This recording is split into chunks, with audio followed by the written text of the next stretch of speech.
সৰ্বমঙ্গল মঙ্গলে শিবে সৰ্বাৰ্থ সাধিকে শৰণ্যে ত্ৰম্বকে গৌৰী নাৰায়ণী নমস্তুতে। নমস্কাৰ।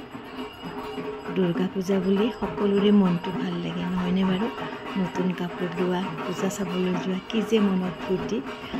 মই এইবাৰ দুৰ্গা পূজাটো আধা মই গুৱাহাটীতে চালোঁ আৰু আধা মই দুৰ্গা পূজা বেংগলোৰত চালোঁ। প্ৰথমবাৰৰ কাৰণে বেংগলোৰত মই দুৰ্গা পূজা চাবলৈ আহিছোঁ।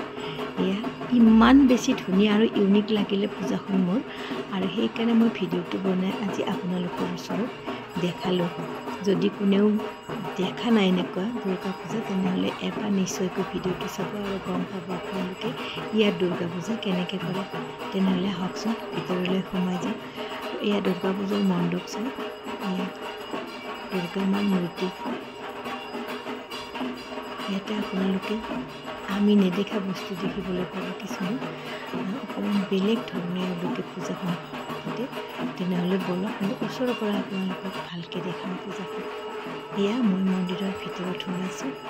মানুহ চাওক, কিমান মানুহ দেখিছেনে? ইয়াতে বহুত অসমীয়া মানুহ লগ পাইছোঁ। বিভিন্নজনে চাদৰ মেখেলা পিন্ধি আহিছে, তাতে গম পাইছোঁ যে তেওঁলোক নিশ্চয় অসমৰে হয়।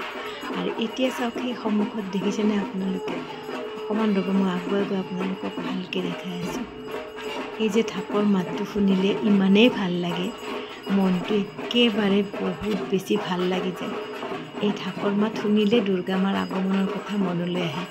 এয়া দেখিছেনে? মাৰ মন্দিৰৰ মণ্ডপৰ সন্মুখত এয়া চাওক দুৰ্গা মা বনাইছে। এয়া এজনী দুৰ্গা মা বনাইছে, আৰু চাওক এইফালে আপোনালোকে দূৰত চাওক মহিষাসুৰ এজন বনাইছে।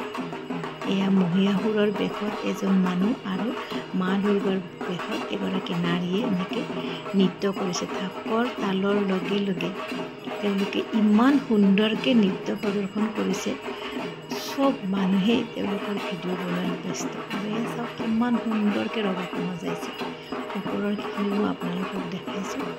আৰু এয়া চাওক চাৰিওকাষটো চাওকচোন কেনেকুৱা ধুনীয়া বনাইছে। সঁচাকৈ এত ধুনীয়া নহয়নে বাৰু? এয়া চাওক দুৰ্গা মাৰ হাতত দুৰ্গা মাৰ অস্ত্ৰবিলাক লৈ যুদ্ধ কৰি আছে, আৰু এইফালে ঢাক বজাই আছে। দেখিছেনে? চাওকচোন, অকণমান মন কৰিব এতিয়া ভিডিঅ'টোত দুৰ্গা মায়ে কি কৰিব। আপোনালোকে অকণমান ধৈৰ্য ধৰি চালে দেখা পাব।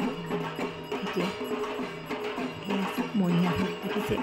মহিষাসুৰে যুদ্ধ কৰি কৰি দুৰ্গা মাৰ ওচৰত আহিবলৈ চেষ্টা কৰি আছে। আমি চবেই জানো মহিষাসুৰৰ হাতত দুৰ্গা মাৰ হাতত মহিষাসুৰৰ বধ হৈছিলে, আৰু এয়া তেওঁলোকে ধুনীয়াকৈ আমাক দেখাই দিছে। এয়া দেখিছেনে? মহিষাসুৰে দুৰ্গা মাৰ ওচৰত আহিবলৈ চেষ্টা কৰি আছে, আৰু দুৰ্গা মাৰ মহিষাসুৰৰ লগত যুদ্ধ কৰি আছে। চাই থাকিবচোন ধৈৰ্য ধৰি এতিয়া কেনেকৈ দুৰ্গা মায়ে মহিষাসুৰক বধ কৰিব। মই কিন্তু আগতে কেতিয়াও এনেকুৱা দুৰ্গা পূজা দেখা নাছিলোঁ। এয়া চাওক, দেখিলেনে?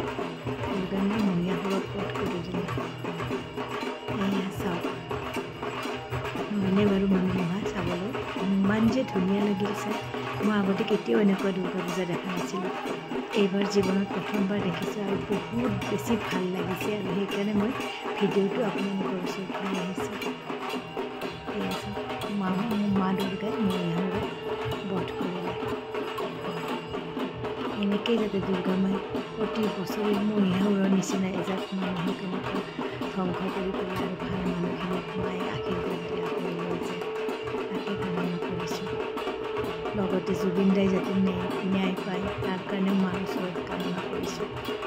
আৰু এটা বস্তু আপোনালোকক দেখাওঁ, এইটো দেখি মোৰ আৰু বেছি ভাল লাগিল। চাওকচোন, দুৰ্গা পূজা বুলি ইয়াতে ষ্টল লগাইছে, বিভিন্ন ধৰণৰ ষ্টল লগাইছে, আৰু আমি গৈ দেখা পালোঁ ইয়াতে এইখন অসমীয়া ষ্টল।